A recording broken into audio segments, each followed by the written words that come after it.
Hi, I'm Dens. This week, iba agad ang eksena. Pagbukas ng vlog, nasa Mishima na ako. Totoo, may assignment ako dito. A temporary replacement habang naka-leave ang isang interpreter.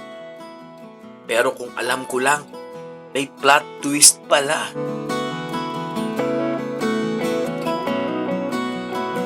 Kasi minsan, hindi lang trabaho ang ina-assign sa atin. Minsan, role. Interpreter ako. Pero ngayong linggo, may halong reliever, traveler, at ayun na nga, mediator pa.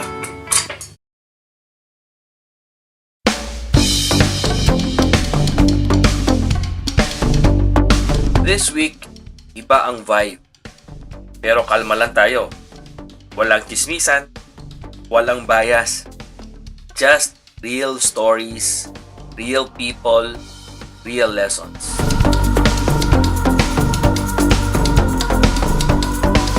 Kaya habang sinusubukan kong ayusin ang trabaho dito sa Mishima, may mga kwentong sumasalubong sa akin na may dalawang panig.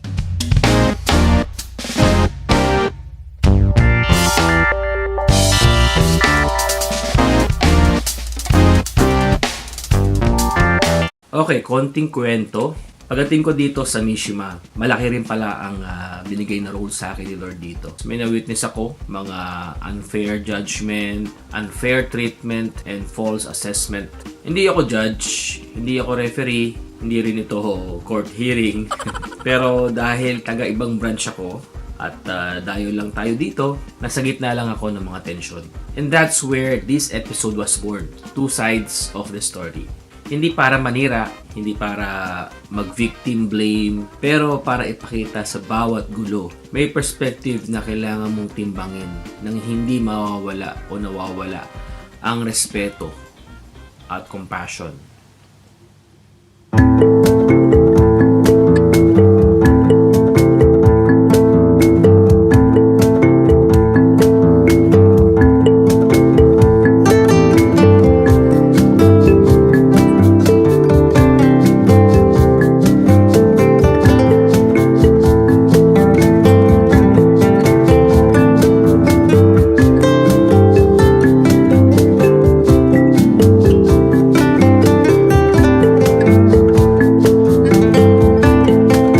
Pagkagaling ko ng Mishima, diretso ako ng Shinshiro.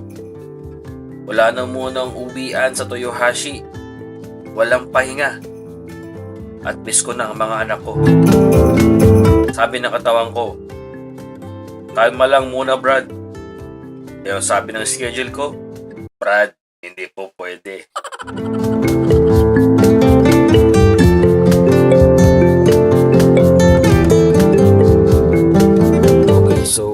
Here sa Shinshiro.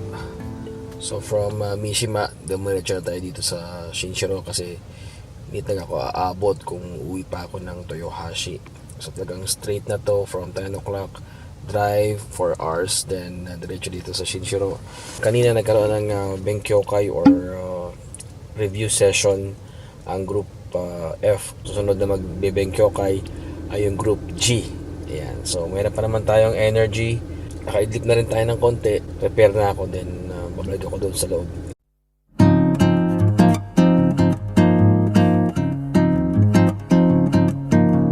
Okay, so today is Saturday at very tight talaga ang schedule natin. Nakagawa na tayo ng poster for tonight's event and ganun din sa magiging event sa December 26. Tayo rin ang gumawa ng poster. Napaka-tight ng schedule natin ngayong araw kasi supposed to be maaga yung alis natin. Ang target ko sanang alis ay alas 12 ng tanghali. Pero sa dami ng mga ginawa natin, it's already 2:50 in the afternoon. So diretso na tayo ng Numazu at doon tayo sa venue para ma-set up natin yung mga equipments natin. Nakapag-laundry naman tayo kaso mga medyas natin, saka undies natin. So dito ko na pinatuyo sa sasakyan. So meron tayong mga sampay dyan sa likod. Hindi na papakita. Mga almost 4 hours na biyahe papunta sa Numazu. Okay, let's go!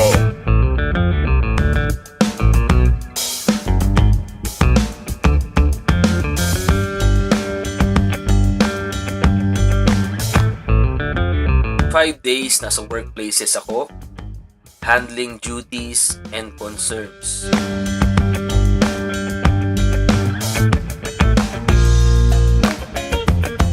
Kinabukasan, nasa small stage ako ng Numazu Bahay Kubo Restaurant.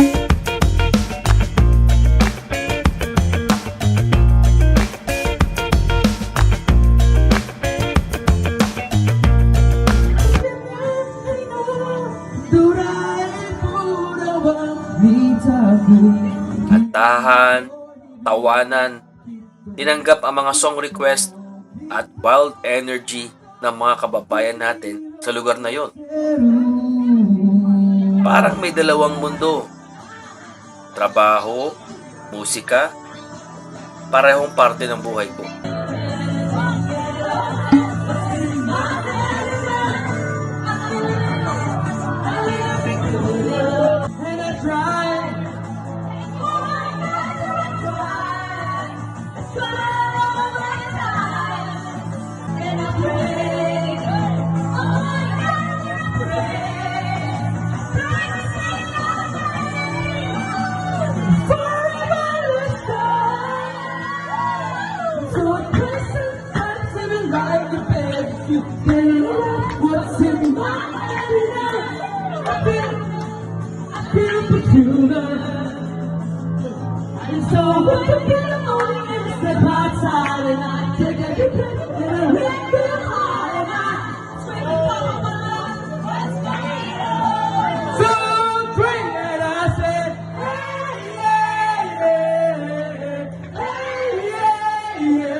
Sige, sabay-sabay tayo umungal! Umungal! Galing-galing yung umungal! Okay, back to kwentuhan. Marami akong na-encounter na Pilipino. May mga kanya-kanyang kwento, may mga dahilan, drama at action. Hindi ako nandito para maging judge. Ang sa akin ay simple lang. Mag-obserba, makinig, manimbang. Pero ito ang natutunan ko. Kapag ka isang side ay nagdadala ng negativity, conflict, division, lies, at self-interest, kailangan nating umatras. Kasi hindi lahat ng story dapat mong kampihan. May mga kwento na tinuturuan ka lang kung ano ang hindi mo dapat gayahin. On the other hand, sa mundo ko bilang acoustic performer, ibang-iba ang energy. Sa Numazu, ramdam ko yung init ng suporta kahit na malamig yung panahon. May mga tip, tawanan, jamming, request. For almost 2 hours straight na performance, wala talagang pahinga, grabe yun. So yun na nga, may dalawang side ng buhay. One that drains you and one that fills you. You choose where you stand. Kaya kahit may tension sa isang side, hindi ako nawawalan dahilan para umusad sa kabila. Alam nyo, habang binabalikan ko lahat, may isang verse na nag-remind sa akin this week. Philippians chapter 4 verse 8. Think about whatever is true, noble, right, pure, lovely, admirable. Sa gulo ng dalawang magkaibang story, ito ang guide ko. Kapag may ka-conflict, hindi mo kailangan ng kakampi. Kailangan mo lang maging wise. Hindi mo ituturing na kaaway yung may mali. Hindi mo lang syempre susuportahan o kukonsintihin. And in life, ganun din. Sa dami ng sides ng mundo, piliin mo yung side that remains peace, truth, growth, and joy. So ayun, isang linggo, may dalawang kwento. At kahit iba't iba ang world na ginagalawan ko, pareho silang may lesson. Hindi lahat ng story kailangan mong pasukin. pero lahat ng story may itinuturo sa'yo. Thank you for watching episode 9. Always remember guys, everything happens for a reason. God is good. Keep on smiling. Sayonara.